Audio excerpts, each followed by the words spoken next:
In July of this year, I bought an M1 MacBook Air, a computer that I've really enjoyed using these past few months. And just this past week, I purchased an M1 Pro MacBook Pro.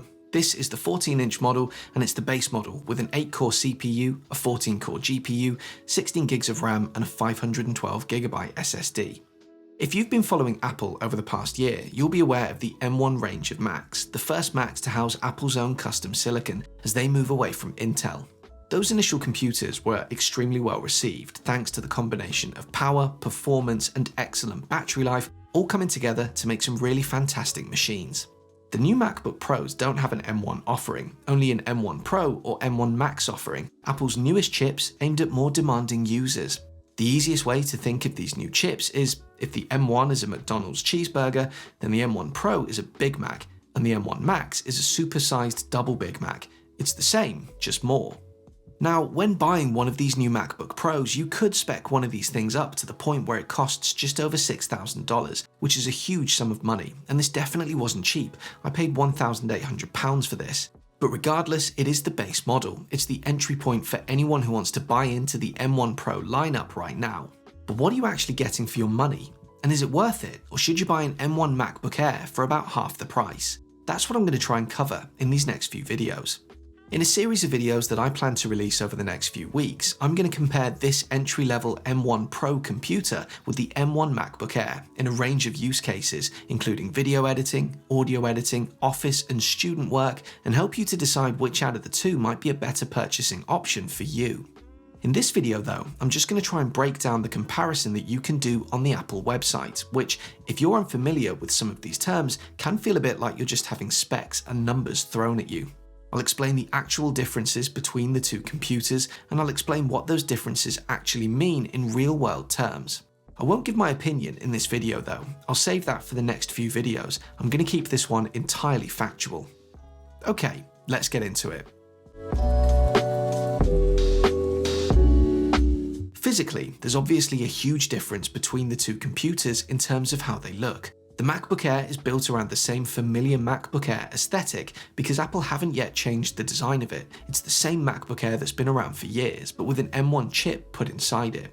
The new MacBook Pro has been built alongside the new chips, hence the redesign and the new look. Apple have made this computer bigger and bulkier, finally accepting that if you want top performance and all the ports that professionals are asking for, you can't prioritize portability above power. The MacBook Pro 14-inch weighs 1.6 kilos versus the 1.29 kilos of the MacBook Air. The Pro is 1.55 centimeters tall all round, whereas the Air is 1.6 centimeters tall at the rear before tapering down to 0.4 centimeters tall. The footprint of the two computers is actually very similar, 31.26 centimeters by 22.1 centimeters for the Pro and 30.4 centimeters by 21.24 centimeters for the Air. There really isn't much in it, as you can see if we stack the Air on top of the Pro. The display has seen some major changes. Clearly, the 14-inch display is bigger, 14.2 inches diagonally versus 13.3 inches on the Air, but do keep in mind, that means you're not quite getting a full extra inch of screen real estate on the new computer. The Pro, however, has a lot more pixels and therefore a larger pixel density, 226.98 pixels per inch on the Air versus 253.93 pixels per inch on the Pro. Do be aware though that Apple consider both of these computers to have what they term a retina display. In other words, a pixel density that is dense enough that the human eye can't make out individual pixels. So in reality, yes, there's more pixels on the Pro, but you almost certainly won't notice it. Both displays have a P3 wide color gamut, and both displays feature True Tone technology, where the display will make subtle color adjustments depending on the ambient light in your room. The Air has a peak brightness of 400 nits versus 1000 nits sustained brightness on the Pro, with it capable of going up to 1600 nits brightness when viewing HDR content. Essentially, the display on the Pro can get much brighter, which is of use to people working in any kind of visual medium, and I can tell you that it's extremely noticeable when you put the two computers next to one another. The display on the Pro is mini LED versus regular backlit LED on the Air. This means that on the Pro, individual pixels can be powered on and off as needed, resulting in far better contrast ratios and deeper, richer blacks than you could achieve on a regular LED. This is because on a regular LED, the area behind the pixels is lit up, not individual pixels, so the control and accuracy of the screen is much better on the Pro. Finally, ProMotion technology has been built into the new MacBook Pro displays, allowing adaptive refresh rates up to 120 Hz. A higher refresh rate is what allows displays to provide smooth animations, as the display is showing you more frames of content per second, and it can impact everything from video content that you're viewing to the animation of opening or closing an app. The last thing to mention on the display is the notch, which houses the camera system in the MacBook Pro, and essentially takes up part of the display. In the Air, the camera system sits in the much larger bezel above the display, but this does bring us quite nicely onto the camera system itself. In the MacBook Air, you've got a 720p FaceTime HD camera with advanced image signal processing, while on the MacBook Pro, you've got a 1080p FaceTime HD camera, also with advanced image signal processing. I do think that the proof with this kind of technology is of course in how it looks, so on the screen throughout this section are some examples of the webcam being used on both computers, so you can see the difference between the two for yourself.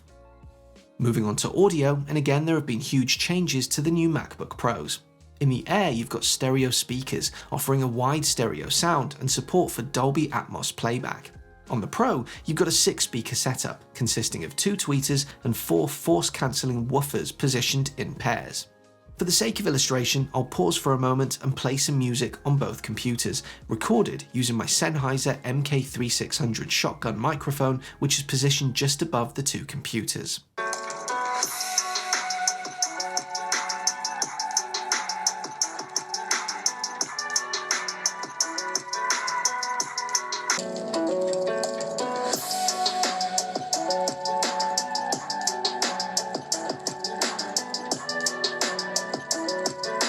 In terms of microphones, the M1 Air has a 3-mic array with directional beamforming, but again, rather than talk about what it has, I've recorded this chunk of the video directly into the M1 Air microphone from my regular desk seating position, so you can hear what it sounds like.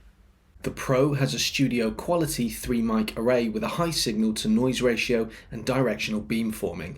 Again, rather than tell you about it, I've recorded this section of the video directly into the M1 Pro MacBook Pro from my normal desk seating position. Finally, on the audio front, both computers have 3.5mm headphone jacks, with the Pro computers having support for high impedance headphones, something that the Air does not have. The keyboards and the trackpads are extremely similar across the two computers. Both have full backlit keyboards and both have the newest keyboard mechanism, getting rid of the pretty much universally disliked butterfly keyboards from a few years ago.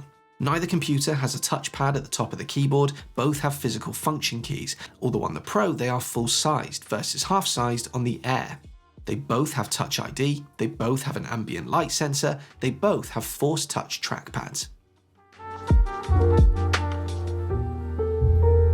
Both computers support 802.11ax Wi-Fi 6 and have Bluetooth 5.0 wireless technology. In terms of ports, the M1 MacBook Air has 3, a headphone jack and 2 Thunderbolt 4 ports, which can be used for both charging and data transfer. This means that if you want to connect anything with an older USB cable, or you want to plug in a memory card for example, you would need to purchase and use a dongle. The MacBook Pro has 3 Thunderbolt 4 USB-C ports, one more than the Air, along with an HDMI 2.0 port and an SDXC card reader slot. It also has a MagSafe charging port, although any of the Thunderbolt 4 ports can also be used for charging, but what this does mean practically is that on the Pro you can charge the computer and connect 3 USB-C devices at the same time, which you can't do on the Air. If you're charging the Air, you would only have one USB-C port spare for anything else. Okay, so that's the outside, the physical side of the computer covered. What about what's inside? Both computers are of course built around Apple's new M1 system-on-a-chip architecture. The M1 Air has an 8-core CPU, which is made up of 4 high-performance cores and 4 efficiency cores. Essentially, think of this a little bit like a hybrid car. A hybrid car knows that for some things like pulling away at the lights, it should use the battery, while other things like cruising on the motorway, it should use the engine. Your computer now makes the same kind of decisions and will assign tasks to either the performance or the efficiency cores depending on what the task is, helping it to eke out power when needed, but also save battery life. The M1 Pro also has 8 cores, but it's split between 6 high-performance cores and 2 efficiency cores. In other words, there's more CPU power for heavier lifting tasks than there is in the MacBook Air. This computer is essentially built for more high-performance work. The Air has either a 7 or an 8-core GPU. The one I've got here is the 8-core GPU, and that comes in handy for graphics-intensive tasks like video editing. The M1 Pro has 14 GPU cores, 6 more than this computer and twice as many as the base-level M1 Air, so it's going to be able to handle things like video editing far more smoothly and render content out more quickly, as well as cope with more challenging graphical tasks. The base-level MacBook Air has 8 gigs of RAM, while the base-level M1 Pro has 16 gigs of RAM. They both have a 512 gig SSD, although the M1 Pro has a 200 gigabits a second memory bandwidth. In other words, the rate at which data can be put onto and taken off of the memory. Apple haven't released specs for the M1, but it's believed to be around 70 megabits a second, so a significant jump, and it essentially means that tasks involving the hard drive should be much quicker on these Pros than on the Air. The M1 Pro also has a media engine, allowing for much faster and more capable decoding of footage, a bit like the Afterburner card that Apple released for their Mac Pro a couple of years ago. If you're someone who dabbles in video editing, this might be of interest to you. Both computers have built-in batteries, with the Air actually able to manage a longer battery life in general, although mainly down to the reduced performance. Apple claim you can expect up to 15 hours of wireless web surfing versus 11 hours on the M1 Pro. Apple claim up to 18 hours of Apple TV movie playback on the Air versus 17 hours on the M1 Pro. So there you go, that's essentially every important similarity and difference between the M1 Air and the base-level M1 Pro MacBook Pro explained. What do you think? Does the Pro sound like it's worth essentially twice as much as the Air? Or is the Air more than good enough considering the price and therefore really good value for money at the moment? Drop me a comment and let's talk about it. I've got more M1 Pro content coming up in the next couple of weeks where I'll give you a bit more of my own thoughts and opinions. I plan to make a full review video of the M1 Pro laptop, but also to make some videos where I'll compare the two laptops for specific tasks, things like audio editing, video production, and general business usage, so you can figure out if the new Mac is worth the money for you, or whether you should just go and buy an M1 Air instead. Thanks for watching. As ever, if you found this video useful, do please consider leaving me a like and subscribing to my channel for more content like this in the future. See you on the next video.